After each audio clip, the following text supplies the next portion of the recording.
the box loud, hitting that stuff till you hearing that sound.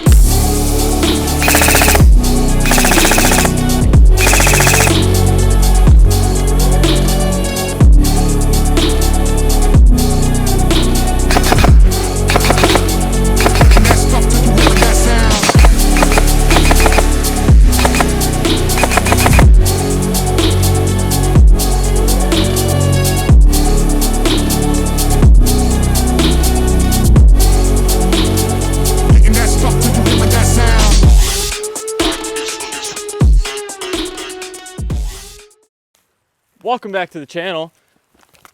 I got a nice review for you today. I got a long-legged Chihuahua here to review.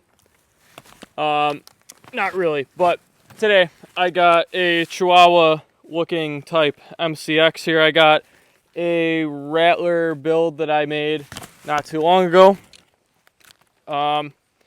It's pretty cool, and I kind of wanted to show you what I got going on with this thing. We'll get like pretty much into that pretty soon. But first things first, I did buy another MCX, and I had just received it. And unfortunately, when I received it, I didn't shoot it up until today.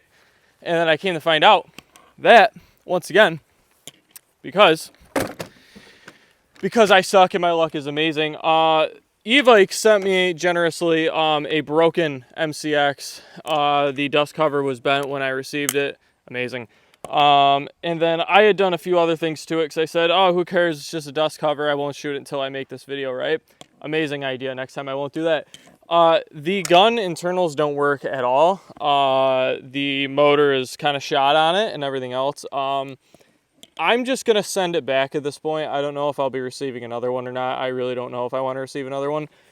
Because it was going to be a really cool review, because I was going to go over why the MCX Virtus is such a good gun, and I was going to recommend how much I love this gun and all this other stuff, and how it's the best gun ever, and I've had one for like 3 years now, and it's never broke, and it shoots great, but this one's broken, so that kind of sucks. But what I was going to do to it, I guess we'll get into what I was going to do to it. I don't know, I was going to turn it into like a spear, I guess, some kind of spear, something along those lines.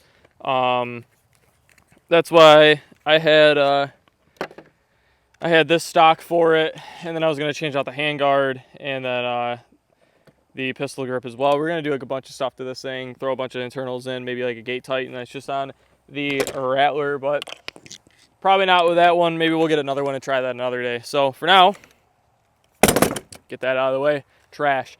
We're going to go and dive into this thing. So I have had the Virtus for many years now. I bought it from a dude on Hop Up, and when I first received it, obviously it was a little used, but it wasn't anything crazy. And when I did receive it, he gave me the telescoping folding stock, the old foldy boy, and I ran that for a lot of ops. I've ran it for a long time. I really love that gun.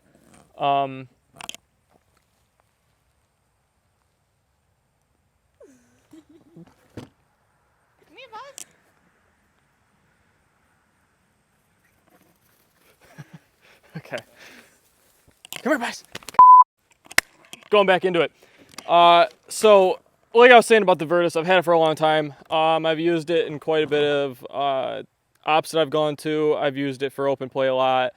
I've never had one bad thing to say about this gun up until, I mean, it is what it is. I just got a lemon apparently, but I've never had one issue with the SIG MCXs.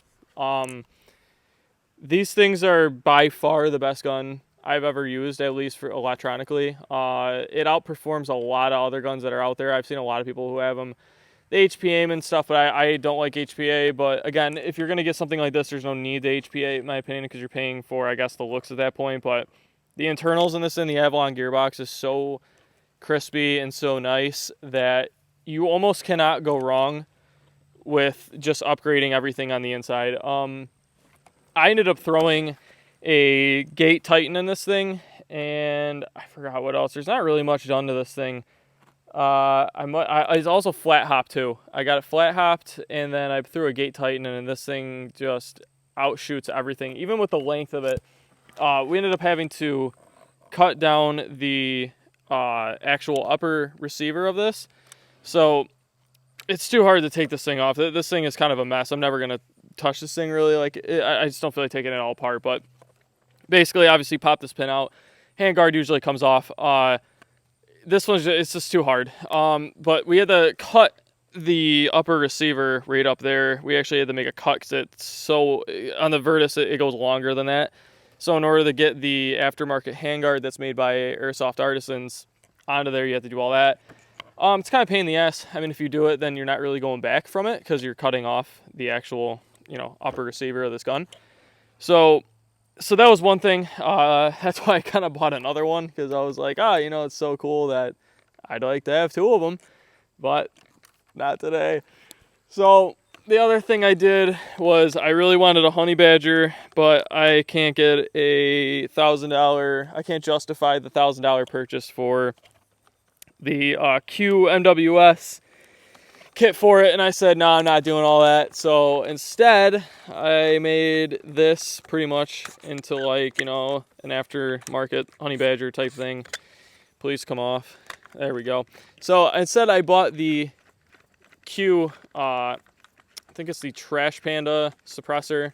It's got a tracer in there. It's really, really nice, and it comes with the Cherry Bomb flash hider as well. It comes in like this nice, like copper-ish type color. Really nice. I love it.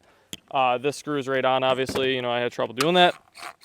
But I really like this suppressor because it's nice and hollow in there. And then you just throw an Ace Tech blaster on this thing. Just screws right on. And I'll tell you, there's no problems with this thing whatsoever. There's no BBs that shoot on the inside of it and fly out, whatever. I've had issues with other ones that screw onto the flash hiders, but this one's perfect. I really, really, really like this suppressor flash hider setup. Really good. And then the other thing I did was I just threw on, which the Virtus already comes with this stock, this retracting stock, whatever. I'm not a huge fan of it. It's not very comfortable, but for the build, I mean, it looks pretty solid. I mean, it's pretty much a honey badger stock.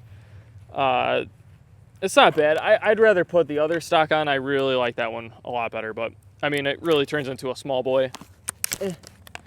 Really turns into a small boy when you do this. So yeah, I don't know. I've had this thing for a long time, so it's starting to get rust on it, but I don't know. All in all, this thing really works well. The only annoying part, if you're going to put the Rattler handguard on this thing, is that there literally is no room inside of the handguard to put the battery, because obviously if you know anything about the SIG MCX, you got to put the battery inside the handguard. There's more than enough room. As you can see, I'll show you with this. You pop this pin, take that off, slides right off. See, what I do is I just take the batteries and I place them right up in here. Obviously that's like perfect amount of space, all this, whatever. Great space for batteries. But when you move on to something that's quite literally 4.5 inches, there's nowhere to place a battery.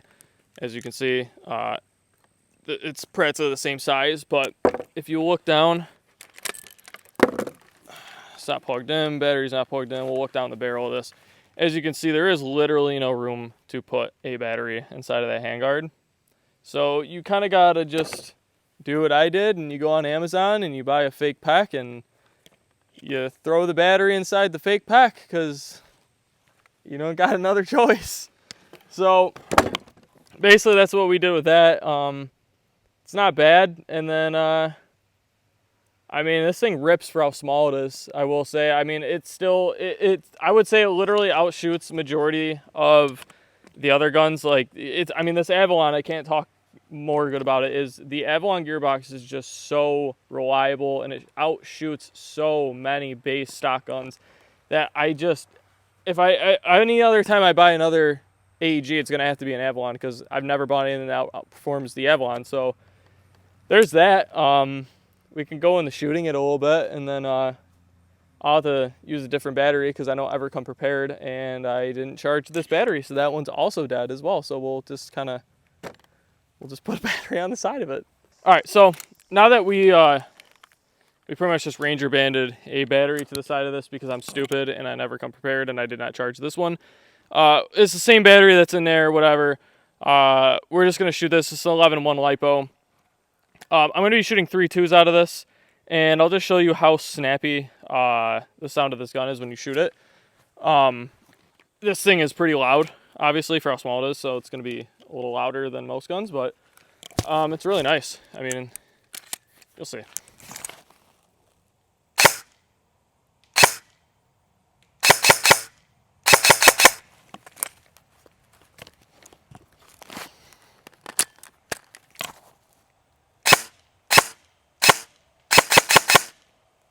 So the hop up's a little funky, I think mainly because how short this thing is, but it's all right. It's pretty consistent. Trying to stay on full auto.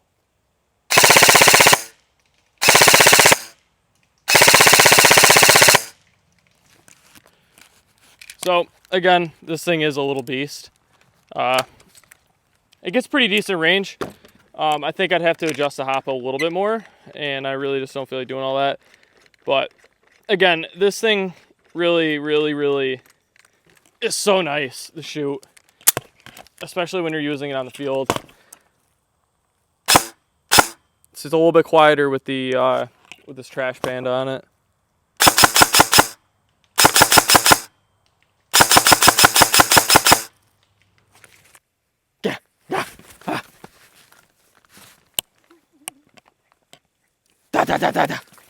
So anyway, that's gonna do it for the my MCX review, I guess, for today, and me going over my Raptor, I guess, I don't know, or Rattler.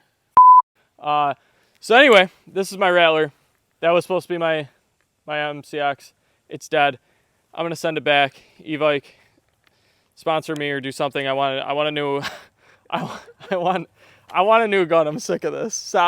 Stop doing this to me, or I'm gonna show up. Anyway, that's the video. I gotta stop. Feel free to subscribe and follow us, Company Darkout and Donnie Darkout on Instagram. That'd be really cool. If you want a really sick patch, you can get one of these. It's on, I don't know, shoot me a DM, do something. That'd be cool. Comment on the video. I don't care what you do. Just say you want it. We'll hook you up with one, I guess. It's $10. I don't know. Subscribe to the video, please, or subscribe to my channel and like this video, because that'd be sick. And I'll probably 5 years from now, I'll probably upload another one at some point. I don't know. Who knows? We'll see. But yeah, that's it. Kiss my dog for me on the way out. Give that man a kiss. Fuck over.